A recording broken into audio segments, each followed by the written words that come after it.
Whatever I have spoken in rashness to you, thinking that you are my companion, and unaware of this fact of your greatness, O Krishna, O Yadava, O comrade, out of my negligence, or many, be through fondness.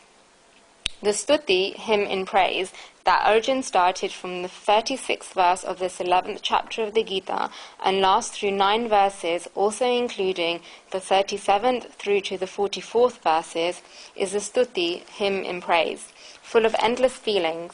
Those great saints who have performed penances of the Bhagavad Gita chant these verses every day with a heart full of love. There is gratitude in these verses, an appeal for forgiveness, and also other feelings. You will see that the prayers that we do every day have these feelings in them. Whatever verses you chant will have these feelings. They have the feelings of gratitude that, Lord, you've done a lot for me. This devotee has a vision of thankfulness. Then there is an appeal for forgiveness. Man prahaminam kriyanam bhaktinam sureshwara yat pujitam mayat deva paripuranata dasume yat yaksha pada prashtam matrihi nancha yat prava tatsavam kshatyatam deva prasida prameshwara. This is an appeal for forgiveness. These 9 verses from the 36th verse to the 44th verse have all of these things in them. They are a stuti, hymn in praise of the Supreme Lord's soul. They are a plea for compassion. They are a prayer for forgiveness. And if I were to say the greatest thing about them, then they are these verses which are soaked with feelings.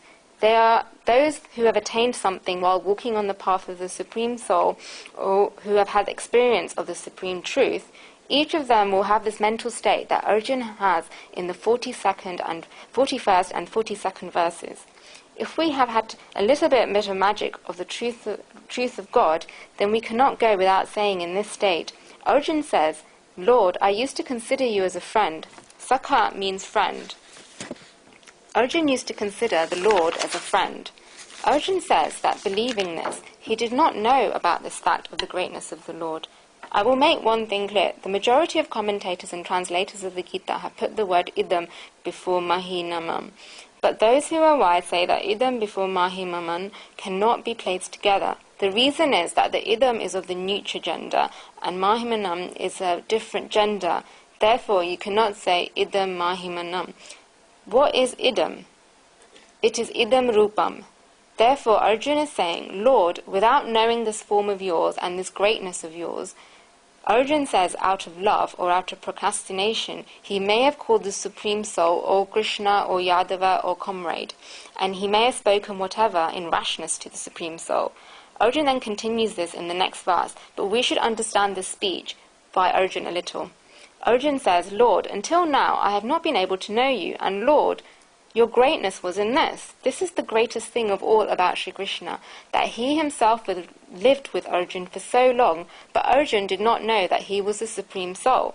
Arjuna only considered that Sri Krishna was the son of the brother of Arjuna's mother, and that Sri Krishna and he were both cousins. Even until now, Arjuna did not understand that he had found for the first time that this is the supreme truth. Whenever there is a great personality, then this always happens with them. Saints describe it very well that a false person hides his nature and shows his greatness. A false person does so much to prove their greatness to you, and does so much to impress you. They show their greatness, but they hide their true nature. But a true person hides their greatness and shows their nature. It is natural. But the more you get closer and closer to that person, then you find out their secrets, and you feel, oh, is this person this great? I thought that I knew him, but what did I know about him? I just thought that he was this, but he has so much more about him that I did not know. Slowly, the closer and closer you get to know this person, then you realize how great this person is. Whenever you go close to a person, you will find it more and more burdensome, then consider that there is something wrong in it. This person makes talks that gives the fear, and when you go and sit in a room, then you think, can I say this or not? Can I do this or not? There are limits, then we have to keep, and this is our culture. But if we fear someone, then consider that there is something wrong with them. Great saints are completely transparent. It feels like they are one of you. Maybe at some times walls have been created from the ordinary person because the ordinary person has an inferiority complex, that we are ordinary and he is such a wise and knowledgeable great personality. And when the great personality finds out that this is in our mind, he makes every effort himself and breaks those walls. He makes the other person feel comfortable. This is his greatness. This is what Arjun says here. Lord, I have lived with you for so many years until now, and I never knew. I considered you as my friend, Lord. Lord, how did I used to call you? I used to call you, O Krishna, O Yadava, O comrade.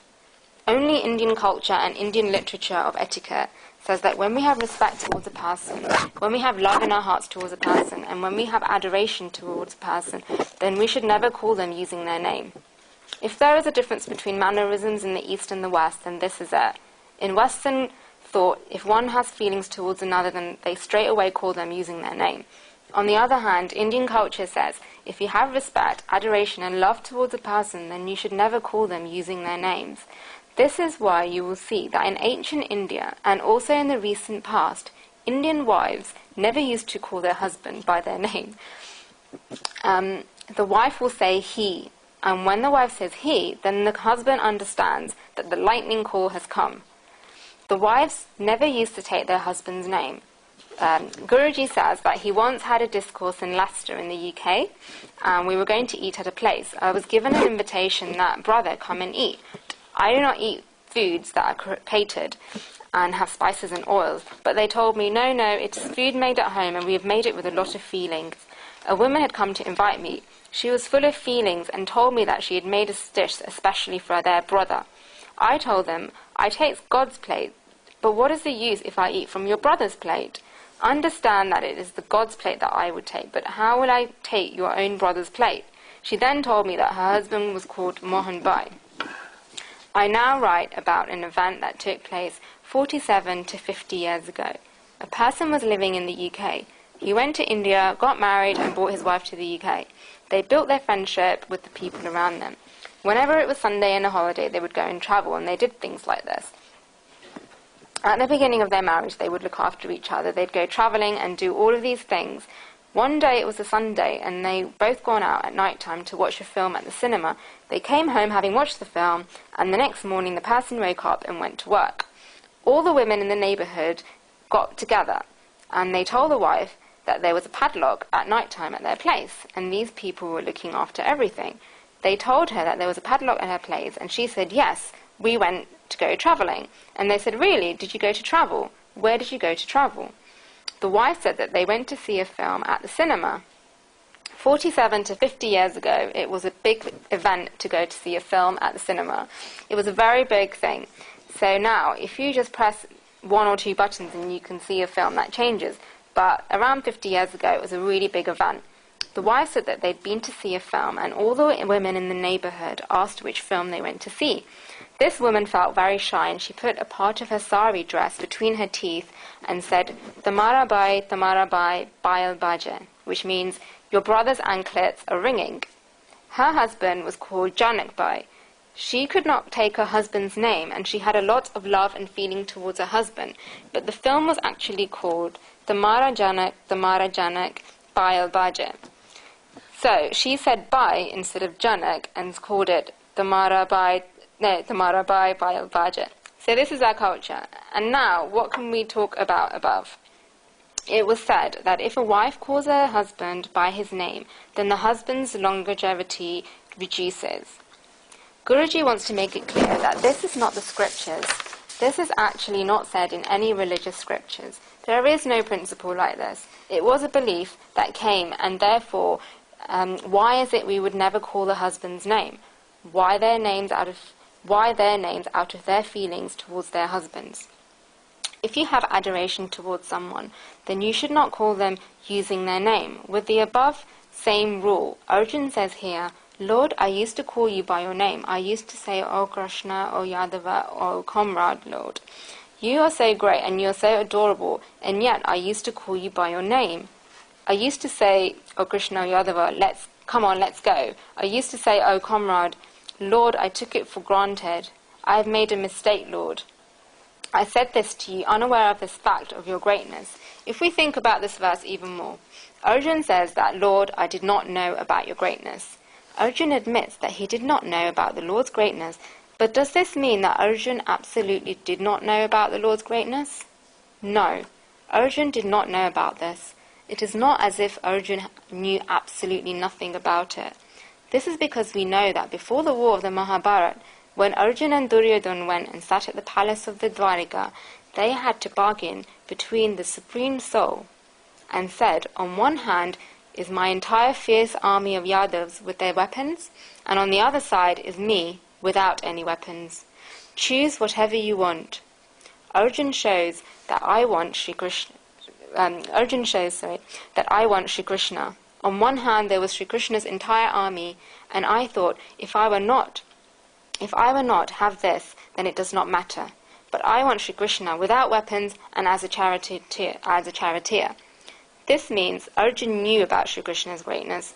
Duryodhana did not know and thought, good, Arjun has asked for Krishna, and good, this has happened because I want Krishna's army on the other side. And yet still Arjun says, Lord, I did not know about this fact of your greatness. But what is this greatness? That is why Arjun said idam, this. Arjun has said idam mahimam, but mahimam idam. This is a different type of idam. This idam means, Lord, you are this. Lord, you are great. Lord, you are more understanding than all of us, Lord. You are more knowledgeable than all of us. Lord, you are prevalent everywhere. I knew all of this, Lord, but Lord, you are Brahma personified. I did not know this. I found this out today, but when I got a vision of the Vishvarup, universal form, then I found out. The next verse is in continuation of this verse. Verse 42.